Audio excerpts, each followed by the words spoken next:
She slapped my baby at Christmas dinner. The sound cracked through the room, sharp enough to stop the ring light's hum for half a second. My son's cry folded into silence, but no one looked at him. Not my sister, not my parents. They just stared at me, waiting for the usual me apologizing, me shrinking, me overreacting. I didn't move, but someone else did. My husband pushed his chair back, slow and deliberate, the kind of movement that changes a room before a word is spoken. He looked her dead in the eye and said quietly, "Get out." And I had already prepared everything in silence, trading it for the rest of my life. Stay and tell me whether I was right or wrong. I grew up learning how to disappear long before I understood what the word meant. At 10, I used to stand at the far end of my grandparents' dining room, right beside the old wooden chair with the faded seat. Everyone knew it as the extra chair. I knew it as mine. From there, I watched my sister Marlene, 2 years older. Louder, already treated like a spotlight was following her, get moved into the center of every family photo. My mother, Evelyn, would fix her hair, lift her chin, and say, "There, perfect." If I stepped forward, she'd guide me back with a gentle hand and a practiced smile. "Let your sister shine." My father, Harold, never argued. He'd simply adjust the camera settings, pretending not to see me hovering in the corner, pretending not to hear the scrape of that lonely chair as I sat down again. The pattern didn't start there, but that's the first place I can remember feeling it in my bones. When I brought home an award from school, Marlene accidentally spilled juice on the certificate. Mom rushed to comfort her instead of checking on me. She didn't mean it, she said. "You know your sister is sensitive." Sensitive. I heard that word more often than my name.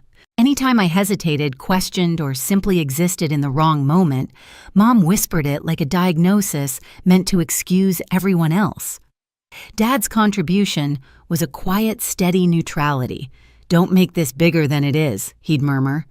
That sentence followed me through childhood the way my shadow did, clothes unavoidable flattening. As teenagers, the gap widened. When Marlene wanted concert tickets, I was told to hand over the money I'd saved from babysitting. "You're good with planning," Mom said, as if responsibility was a natural resource I owed them. When I needed a ride to a school project, they forgot. Twice. The third time, Dad simply said, "Ask your sister," even though she had already left with friends. When I turned 18, I thought adulthood would break the pattern. It didn't. At holiday dinners, Marlene's stories filled the table. If I spoke, someone interrupted.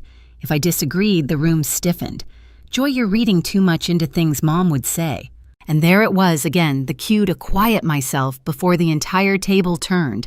Years passed. I moved out, built my own life, my own rhythms.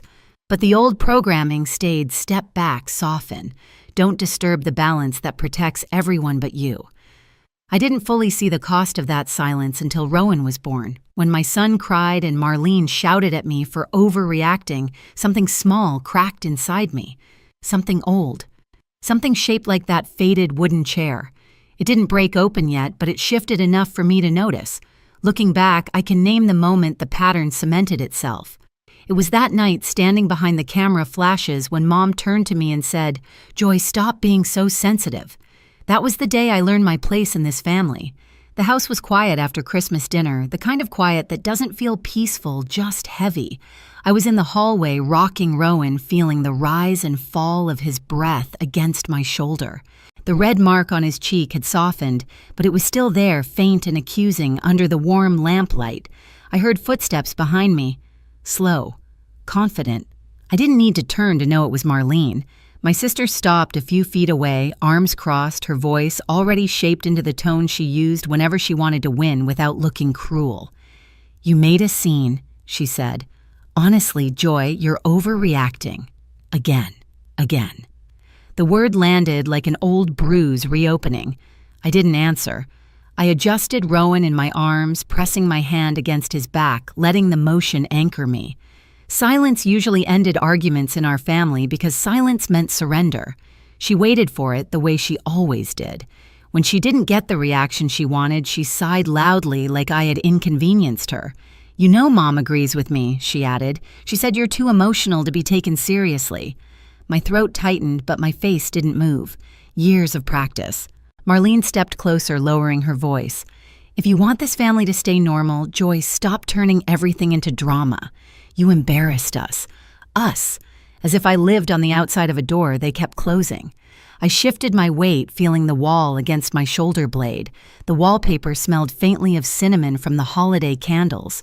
For a moment, I just listened to the distant clatter of dishes, to a laugh from the dining room, to Rowan's slow, steady exhale.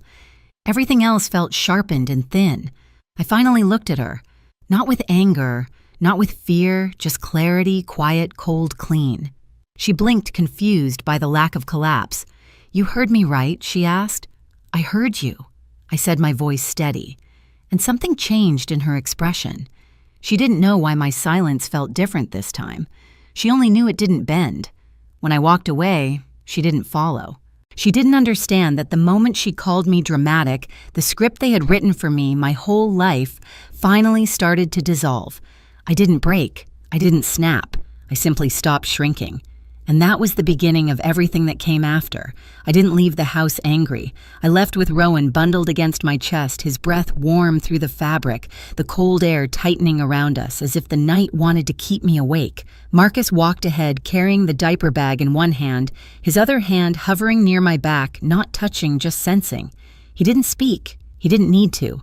The silence between us wasn't avoidance. It was awareness. Once home, I laid Rowan in his crib. His tiny fist opened and closed as he drifted off, unaware of the chaos he had absorbed. I watched his chest rise and fall, then stepped back toward the hallway where the light was softer.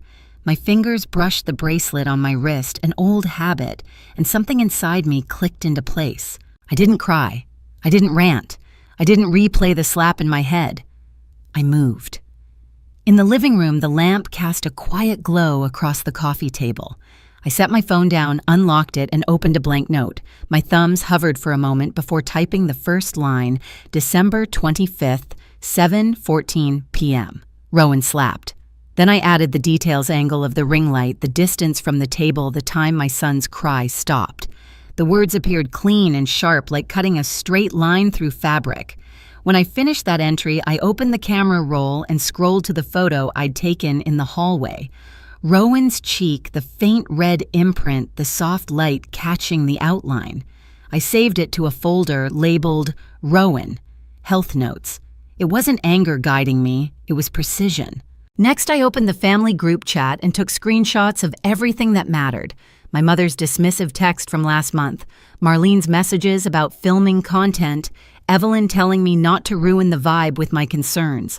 Each screenshot went into its own labeled folder. After that, I opened the spreadsheet I used for household planning. I created a new tab. Timeline, another tab. Witness observations, another. Communication logs. My fingers moved faster as the structure built itself under my hands. I tucked my legs under me on the couch and leaned forward, adjusting the blanket draped over the armrest. The house was quiet, except for the soft click of the keyboard and the low hum of the heater. Marcus walked into the room, paused behind me, and placed a warm mug of tea at my elbow. He didn't ask what I was doing. He saw the folders, the screenshots, the photo of Rowan. He only said, "Take your time," then stepped back, giving me space to continue. I didn't need permission. I needed clarity. I created a document for all medical notes since Rowan was born, temperatures, doctor visits, feeding patterns. Not to weaponize them, to protect him, to show the truth without raising my voice, to build something solid enough that no one could call it overreacting. The clock on the wall shifted past midnight. I kept typing.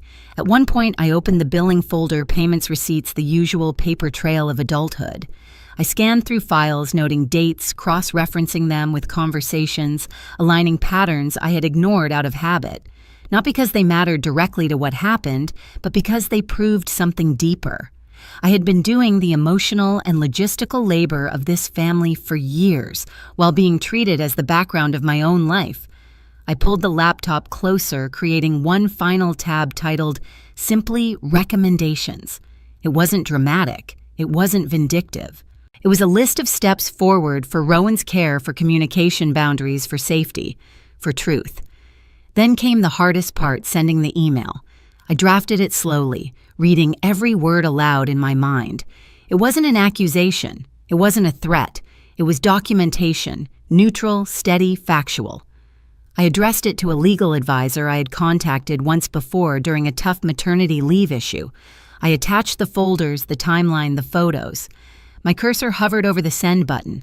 I exhaled once, deep and quiet, then pressed it. The whoosh of the email leaving my outbox sounded like a door closing softly. Not dramatic, just final. Marcus returned, leaning against the doorway. "You're sure?" he asked. "Yes," I said. "I'm done being the only one who remembers what actually happened." I stood and stretched, feeling the ache in my shoulders for the first time. The living room looked the same as always, lamp couch toys in a basket, but the air felt different, like stepping into a room that had just been cleaned of something invisible.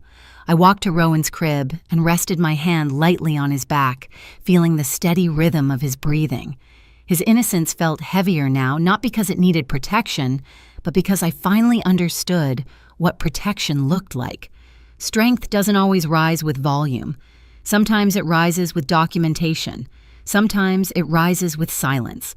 And as I stood there watching my son, I knew one thing with absolute certainty. This time, I wouldn't fix what they had broken. The house looked different when we returned a few days later. Not decorated, not warm, just dim. The leftover holiday lights blinked unevenly in the window like they were tired of pretending. We were there because my mother insisted on a family talk. Her tone on the phone had been clipped defensive. She didn't ask how Rowan was doing. Marcus carried Rowan in his car seat, setting it gently near the doorway. I kept my coat on. The air in the dining room still smelled faintly of cinnamon and something metallic. The ring light from Christmas dinner sat on the floor, unplugged, its legs sprawled like a broken tripod. Marlene was already at the table, arms crossed, expression rehearsed somewhere between indignation and innocence. My mother hovered behind her as if shielding her from an accusation no one had spoken yet. My father adjusted a chair but didn't sit, watching Marcus with a wary caution that hadn't existed before. "Joy," Mom began, "we all think you misunderstood what happened." The familiar line, a script I had lived in for years. Before I could answer, Marlene added, "You made everything worse by sending that email. You blindsided us." I looked at her, then at the table. The same table where my baby had been slapped.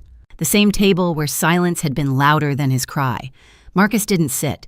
He placed both hands on the back of a chair, the tension in his arms controlled, contained. "We're here so everyone can hear the truth," he said, voice level. Mom scoffed. "The truth Joy has always—" She stopped when Marcus straightened.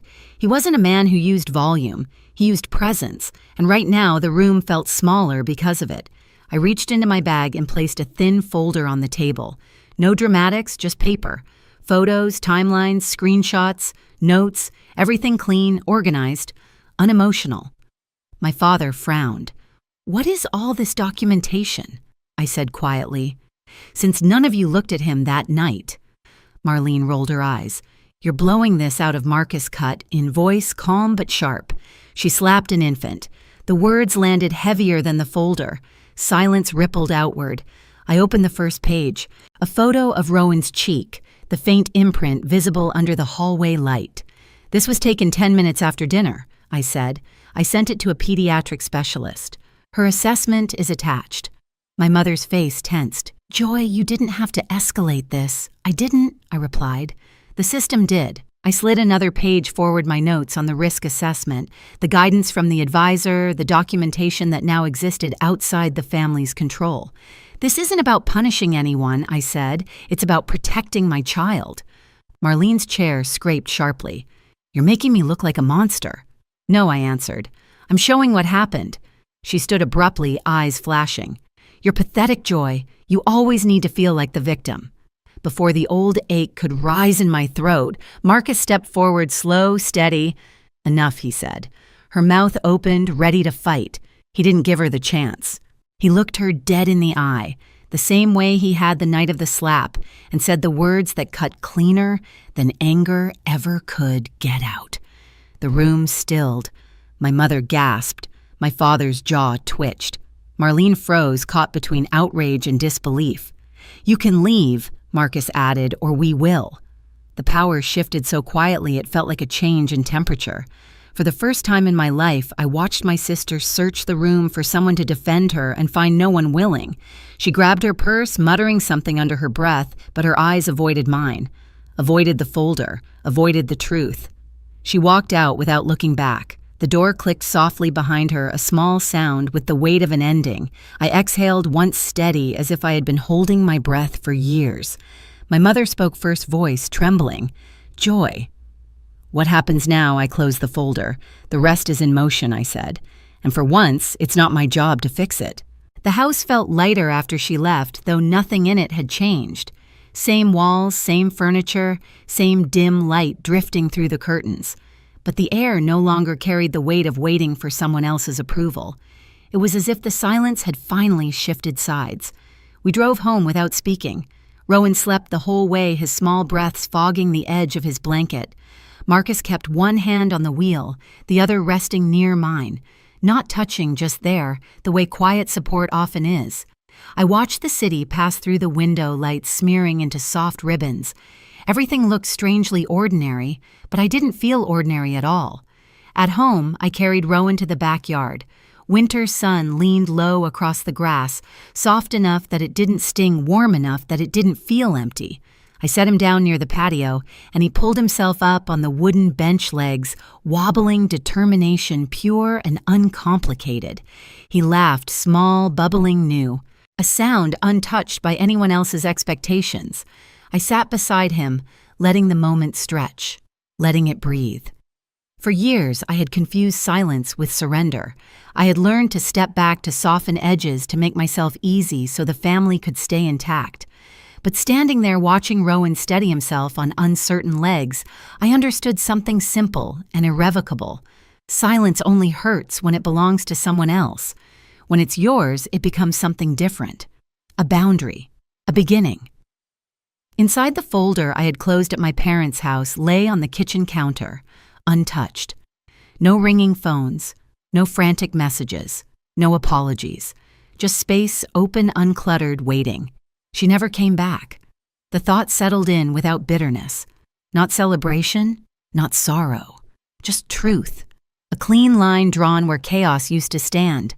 The wind moved lightly through the yard, brushing against Rowan's hair as he shifted his grip and took one small, unsteady step toward me. I held out my hands, but I didn't pull him close.